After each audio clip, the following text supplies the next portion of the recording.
Alright, David Harry here, and this is a preliminary test. And if you want to know what I mean by a preliminary test, there'll be a link here which will take you to a video explaining all about preliminary tests, or what I mean by them. And in this particular preliminary test, I am in particular testing the GoPro Hero7 Black with an external microphone. Now, I've just got to cross the road here, but I'll continue with the test when I get across the road and explain what it's all about.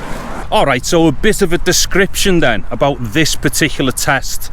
So what it is, I've just got on myself the Hero7 Black again. I'm hoping that now with the firmwares the way that they stand, I get better results than I had done the last time I had the 7 Black. So what I'm doing here is very specifically testing with my best dialogue microphone.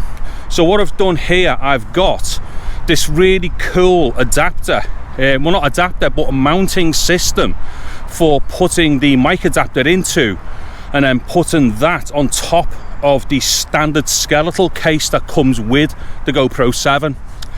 So what I'm doing is, like I say, very specifically testing the best dialogue microphone that I have. And in that instance, this is the Sennheiser ME64, which is a cardioid microphone. You could probably say it's a professional microphone. I mean, they're like about 350 quid, something like that.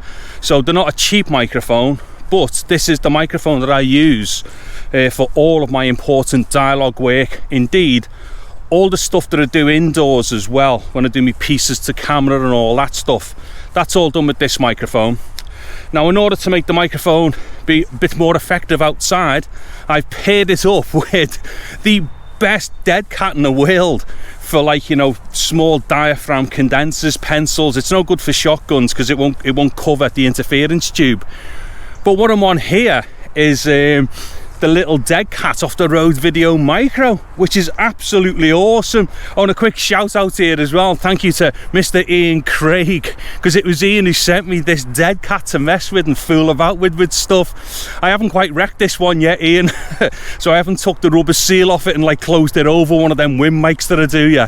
But yeah, anyway, thanks very much for this one, Ian. So the idea is just to test a couple of configurations here, or 3 configurations. Like I say, it's a prelim, and I go through a number of processes in order to determine what is the best setup, be it for video or be it for audio. Right now for video, but on the point of audio, this is the camera straight out the box. So I've not gone into Pro Tune mode, so this is fully automatic. And this is basically the setup that most people would want to be recording in, which is full auto. So this is straight out of the box. Okay, so right now I've got the microphone set in standard powered. Now it has to be in powered mode, because what happens then when you put the GoPro into powered mode, whether that be standard or plus, it disengages the internal DC voltage which it would otherwise send down the microphone cable, which is designed to power ECM microphones. Now, because this one is powered itself, doesn't require that, so you switch it into power mode to switch off the DC power. And right now I will have gained this up in post using a limiter, and very specifically LoudMax, which is a VST plugin. And if you want to know a bit more about LoudMax and how cool it is, check this link here. So what I'm going to do right now is, this is the exact level as it went in the camera. Now, I don't know whether or not I needed the extra boost off LoudMax, but I would generally use LoudMax anyway in order to put a ceiling limiter on at the very least, just so I can raise the level as close to 0 as possible without going into clipping. So right now I'm back up again to the limited level. Now what I'm going to do is switch the adapter into a different mode. So I've now switched the GoPro and its adapter over to the powered plus mode, and what this is designed to do is to add some gain. I'm not entirely sure what that gain is. It's going to be somewhere between 10 to 20 dB added on top of whatever the microphone was as standard going in. And once again, still in powered mode, and obviously again powered mode because the microphone is self-powered. So powered plus to give me the extra gain.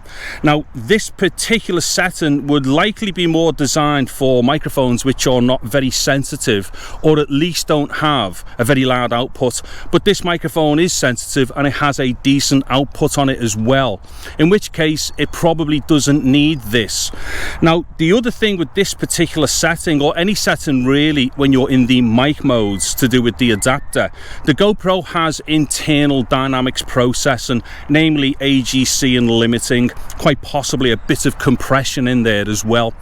So what happens with that, when a signal comes in and it's very healthy or loud, whatever way you want to look at that, or sensitive, what that can do, it can trigger the AGC and the limiting a bit too much and make things go quite hot. Doesn't distort, but it makes it sound very hot and really forced. And also as well, when that is on and when it is overly active, what you will hear is stuff going on in the background, like levels raising up and down and such. So what I'm going to do here, I'm going to kind of quickly like stop talking and then jump back in with loud voices and stuff, just to see if we can pick up any of the background kind of moving up and down as I talk. So maybe what we hear just then was the level of the background raise up when I stopped talking, and then when I started talking, maybe it kind of forced all the background down again. So I will do that again. Maybe we heard it that time, I don't know, because obviously I need to check this in post. But generally this is exactly what happens with AGCs and limiters and such, and even compressors and things like that. It actually gives an effect that sometimes sounds a bit like gating. For me, it's very unnatural and I completely avoid it like the plague. What I will tend to do is record a microphone at a lower level, dare to say, like, you know, the standard input on a GoPro, and then raise it myself in post and apply any dynamics if I need to have the extra dynamics, such as limiting. Okay, so that gives an example of what's going on there. Now, the other thing I will have done with this take so far is to have applied loud max to it. Now, despite the fact that I don't need to use loud max for limiting, because this will be well limited going in, I will use it to apply an absolute ceiling limiter, so there's no chance of peaking, and also or no chance of peaking into zero. And also I will have used it to have gained and leveled so that the previous take wasn't maybe, you know, so quiet or so loud and stuff, so kind of evens it all out a bit. So on that point, right now I've switched off loud max. Now there's a good chance we won't hear any difference, because loud max would not have been doing a very heavy job anyway. It would have been there just as a security measure, so that I wasn't hitting zero and I give myself an absolute ceiling level. So now I've got loud max back on again. You know, again, probably no differences at all realistically on this particular setup, due in part to the nature of the sensitivity and the loudness of the microphone as it's gone in anyway. Okay, so I'm going to try one more quick thing here, and that is to put the GoPro into line level mode. Now, if it doesn't work, I'll skip right past that and go to some little summary at the end, but I'm going to try line level mode just right now. Okay, so the line in mode on the GoPro now with the external adapter. Now this will definitely have to have been raised a ton in post. Now, a couple of quick things about this. One, the line level input requires a preamplified signal going in, but the beauty of that is that if you've got a loud enough signal going in, either a microphone that's got a very loud output or is very sensitive and sends in a decent signal, or if indeed you are externally amplifying the microphone before it goes in, the good thing about the line in mode is that it doesn't add any dynamics processing. So you just get the cleanest signal possible going in, and then you raise it in post and do what you want in post. The only problem is this microphone may not be driving it loud enough, so as I've dragged it up here, it may not be that good. I don't know, because I still haven't heard it, hence the preliminary test. But if you get a nice clean signal going in that is of a certain level, and it's good enough to raise up without dragging up too much of a noise floor and stuff like that, always use the line input with these things. What I will have to do though in the future is do a video specifically just about how to use the GoPro mic adapter properly, because I hear a lot of things that people do with GoPros, and they're not necessarily getting the best out of their GoPro system because of the way that they're matching things up or not matching them up on the systems. Okay, so right now this will have been heavily gained, I would imagine, with loud max. So what I'm going to do is right now what we're hearing here is the original signal as it went in. So as we should be able to see, this is going to be extremely low, so I won't stay on this too long. So boom, back up again. I am now at the limited signal in post through LiveMax. Okay, so what I'm going to do now is just flip back to standard mode and do a little quick outro thing for this particular preliminary test. Okay, so just back to standard powered again, which is how I started off this whole thing. So what I'm going to do here is just do a very quick summary of what I've been doing, but I think it should have been very obvious anyway, and that is just to take a microphone, put it into the GoPro, and then do a number of different tests, which are all the options I have to hand to do, and then work out what is the best kind of setup and solution for a particular microphone with the GoPro. In this instance, obviously the 7 Black with the external mic interface. Now the other thing as well, this particular microphone also has a bass cut on it as well, or a roll off. Now the thing is, I've not used it because I've used it in the past on other systems, and for dialogue it doesn't particularly help you anyway. If you're not very careful, you'll start getting a much thinner sound as well. The likes of roll-offs and stuff like that are really useful when you're in environments where there's like a lot of sub-frequencies banging around. You might be by traffic with like car engines or trucks with the engines ticking over and stuff like that. Or you may be outdoors where there's a ton of wind and things like that. That's when something like, you know, a bass cut would really come into play. I've not tested it with this because it is just not necessary, despite the fact that the limiter and AGC with the GoPro can't effectively give the impression of a boosted bass end. It's only because sometimes it's letting stuff come up from below that otherwise wouldn't be there without the dynamics processing.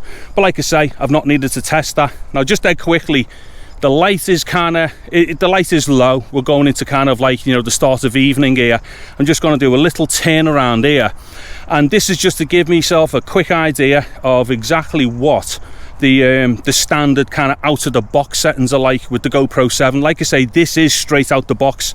I literally took it out the box 5 minutes before I put all the rigging on and come out. So this is defo out of the box, and what I'm specifically testing for here is skin color tones, because I won't get into it in this video, but I will be doing some kind of comparison stuff between the 7 and the 8 in various modes and how the skin tones are reacting and colors in general. I'm hoping that, you know, because I've had the 7 before and I knew what that was like, and from memory the 7 was nowhere near as bad for, you know, skin tones as what the 8 is. And in fact Ian Craig has also confirmed that as well. He left a message on one of my other videos where it looks like there was only me and Ian who actually think that the GoPro 8 is flaring skin tones all over the place, you know. But yeah, like I say, what I'm doing right now, this little turnaround, is just to give me a bit of a rough idea, although whatever it's doing now will change when it's really bright. Anyways, I'll just kind of walk this one off now as I'm going out. So hopefully anyway, this process that I go through for, like, you know, setting up mics or testing mics and find out the best positions of like the settings and stuff is hopefully something which is of use to people.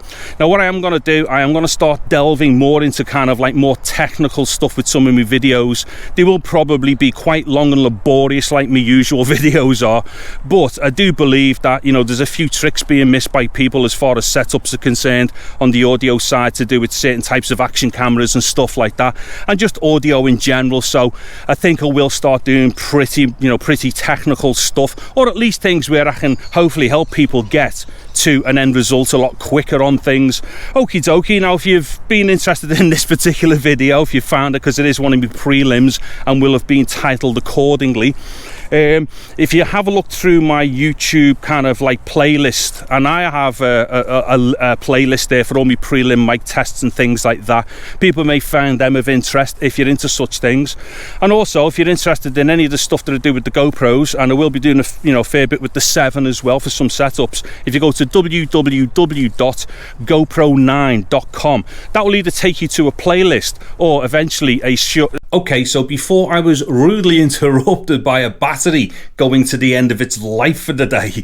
Actually, I hadn't even charged it up fully either before I went out. That's how out of the box this setup was for doing this test. The battery only had, I think, a third of the charge on it, and I really did think I was going to get away with it, but yeah, I just talked too much. What I was saying anyway is, yeah, you can catch all of my GoPro stuff at www.gopro9.com, and initially that'll probably just point to all my GoPro videos on a playlist on my YouTube channel. Eventually that will become a website which will host all my videos on, just a place where people can simply see all my stuff grouped together if they're into such things. And the other thing as well, what I will be doing is I will be definitely doing a bunch of tests between the 7 and the 8, and very specific ones. And I think initially what I'll do is probably which one is the best for vlogging, because I won't get into it right now, but I don't think that for pure vlogging, I don't think people need to get the GoPro 8.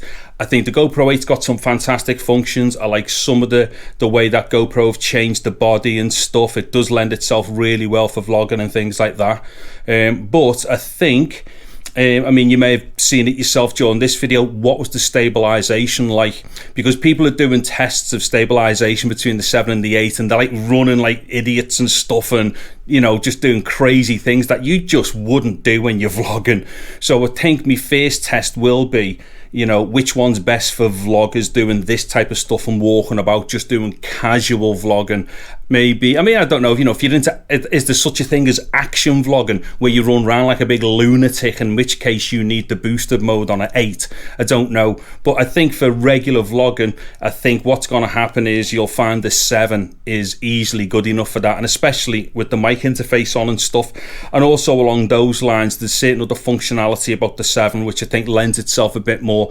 Plus, you know, well, maybe one of the biggest ones is, and I've got to test this is just, I'm going off what I've seen on my recordings, but if you go for a similar field of view, like say linear mode, I think the 7 is wider again, because obviously when you use that boosted mode on the 8, it does crop in even further, and it crops in despite the fact you're already in linear mode as well. So, you know, its linear mode does seem to chop in a little bit more. I could be wrong on that, but I don't think I am, and it is something that I will test. Anyway, I'm yammering on, but this will have also given us a really good idea of how this microphone and setup sound indoors as well. So this is just a bedroom, so this is typically what you would expect this type of setup to sound like indoors as well. Okay, I've definitely run my course on this one anyway. Right, if anyone's interested in any of the stuff that are being used in here, there'll be links in the descriptions to all that.